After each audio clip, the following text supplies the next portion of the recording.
वो जिहाद सुनते ही लगेगा कि जैसे किसी प्रकार की आतंकवादी गतिविधि की बात कर रहे हैं, जो कि बात नहीं थी। ये थी एक संघर्ष की बात थी अपने तमाम हकों के लिए, और मुसलमानों के प्रति जो सरकार की एक असंवेदनशीलता है, उनके प्रति नफ़रत है, उसका विरोध करने की वो बात कर रहे हैं। देखिए, जिहाद के मतलब से पहले हम लोग को ये समझना होगा कि भारतीय जनता पार्टी की प्रतिक्रिया क्यों ऐसे होती है। अक्सर जब भी कोई गरीब, कोई दलित पिछड़ा अपनी बात कहता है तो उन्हें काफ़ी आपत्ति होती है। हिंदू राष्ट्र की बात करते हैं, उस हिंदू राष्ट्र में कभी भी जो गरीब तबके के लोग हैं, संविधान को मानने वाले हैं, दलित हैं, पिछड़े हैं, वो उसमें शामिल नहीं होते, महिलाओं को भी नहीं करते हैं। तो ऐसी स्थिति में जो मदनी साहब ने कहा, उसको अलग तरीके से उसकी परिभाषा निकालना, और तमाम ऐसे लोग जो मुसलमानों में भी सरकार के साथ रहते थे और सरकार के लिए बोलते भी रहे हैं पहले, उन लोगों को प्रताड़ित करने की इनकी एक नियत बन गई। आप देखे होंगे कि आज उन्होंने अपने दफ्तर का नाम सेवा तीर्थ रखा है। ये हिंदू राष्ट्र के प्रति एक उनका कदम है, एक सिंबोलिज्म है, और इसको समझना होगा कि इस सिंबोलिज्म के पीछे उनकी नियत क्या है। बीजेपी कह रही है जिहाद फैलाना चाहते हैं पूरे देश में। देखिए ना, अब कुछ शब्द को ये इस्तेमाल करते हैं अक्सर, जिहाद का इन्होंने निकाला क्योंकि आम तौर से जितने लोग हैं, भारत की जनता है जो अधिक इसके बारे में नहीं जानकारी रखते हैं, वो जिहाद सुनते ही लगेगा कि जैसे किसी प्रकार की आतंकवादी गतिविधि की बात कर रहे हैं, जो कि बात नहीं थी। ये थी एक संघर्ष की बात थी अपने तमाम हकों के लिए, और मुसलमानों के प्रति जो सरकार की एक असंवेदनशीलता है, उनके प्रति नफ़रत है, उसका विरोध करने की वो बात कर रहे हैं। आतंकवाद के खिलाफ जिहाद होना चाहिए, स्कूलों में भी जिहाद पढ़ाना नहीं, आप देखिए ना, जो अभी दिल्ली में ब्लास्ट हुआ, वो क्या सिर्फ मुसलमान और ऐसे लोग थे? तमाम ऐसे लोग जो गिरफ्तार हो रहे हैं उसमें कई।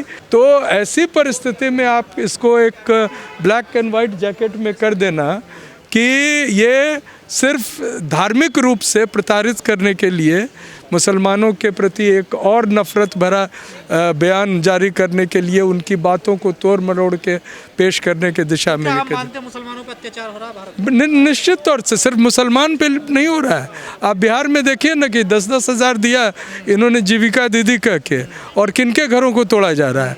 अभी हमारे एक मंत्री हैं, हाँ, अब नाम आपने ले ही लिया, बड़े इतने कलावा बांधते हैं, टीका उका लगाते हैं, उनके समाज के लोगों के घरों को तोड़ा जा रहा है और उनके मुंह से एक शब्द नहीं निकल रहा है। अतिक्रमण होता रहा है देश में। देखिए, अतिक्रमण बड़े घरों में भी होता है, बड़े बड़े बिल्डिंग्स में भी होता है, लेकिन उसकी एक प्रक्रिया होती है। क्या इन्होंने नोटिस दी? मैं जहाँ से आता हूँ, लोग कहाँ मानते हैं सर? नहीं, तो कब्जा अतिक्रमण करते रहते हैं। कब्जा आप दिल्ली में ही चलिए ना, भारतीय जनता पार्टी के नेताओं के छत्र छाया में जितने पार्क के लिए जगह थे, सभी में मॉल्स खुल गए हैं। आप तोड़ेंगे मॉल्स को?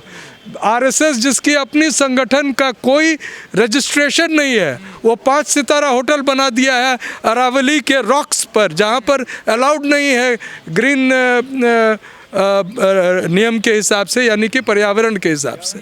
तो आप वहाँ पर बुलडोज़र चला दीजिए, आरएसएस के दफ्तर को कोई गिरा दे। जो महमूद मदनी कह रहे हैं उसके क्या गलत मायने निकाले जा रहे हैं बीजेपी? मैं सिर्फ ये कह रहा हूँ कि सिर्फ महमूद मदनी के नहीं, जितने लोग जो संविधान सम्मत बात कहते हैं, उनके बातों को अक्सर तोड़ मरोड़ के रखा जाता है।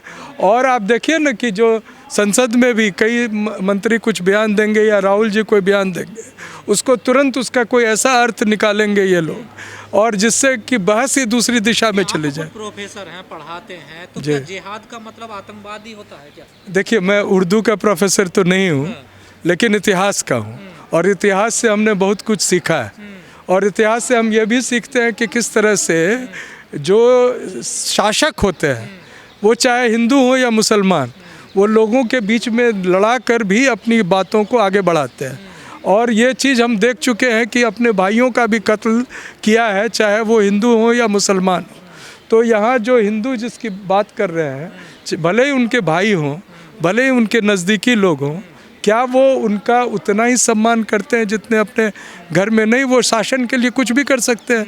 हम तो देखे हैं कि बेचारे लाल कृष्ण आडवाणी समय से पहले चले गए वो मार्गदर्शन मंडल में। अभी जिन्होंने 75 साल पूरा किया है उनका तो कोई इरादा है नहीं, वो तो वो नियम को धता बताते हुए। जिहाद के नाम पे गलत भी तो होता ना, सीरिया में जो हो रहा है वो भी तो जिहादी कहा जाता ना। आप क्या जानते हैं कि पैलेस्टाइन में क्या हो रहा है, किस तरफ से इज़राइल को किस तरह से वहाँ जुल्म कर रहा है, ये भी तो लोगों को पता होना चाहिए।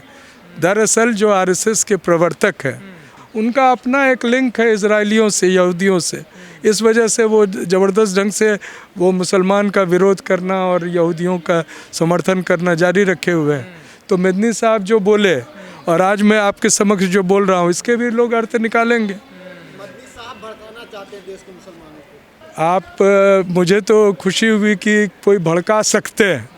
अभी तो हम आपके सामने अभी भाषण दिए अंदर में कि लोग मृत प्राय हो गए, अपने ऊपर जुल्म होते, अपने बच्चों के भविष्य को खतरे में देखते हुए भी उन जाग नहीं रहे हैं।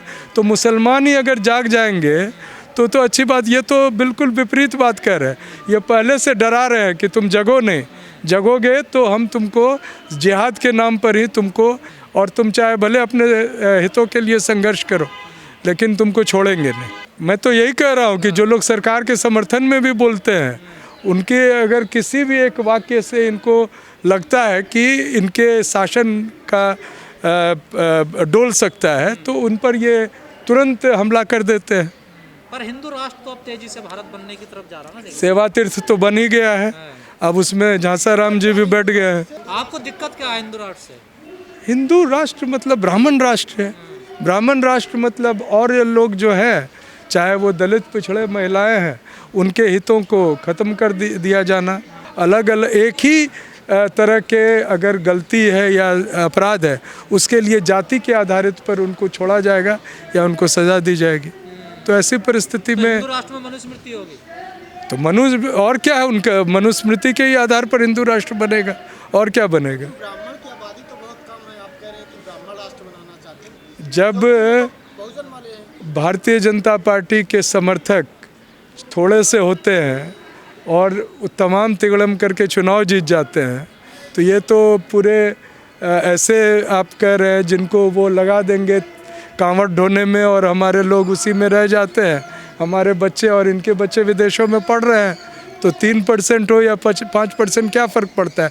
देश के तमाम संसाधनों के मालिक वो, और वो मालिक जो कहेगा वो नौकरों को मानना पड़ेगा। करते रहेंगे हिंदू राष्ट्र? मैं आखिरी दम तक विरोध करता रहूँगा। हिंदू राष्ट्र मतलब ब्राह्मण राष्ट्र है। ब्राह्मण राष्ट्र मतलब और ये लोग जो है, चाहे वो दलित पिछड़े महिलाएं हैं, उनके हितों को ख़त्म कर दिया जाना।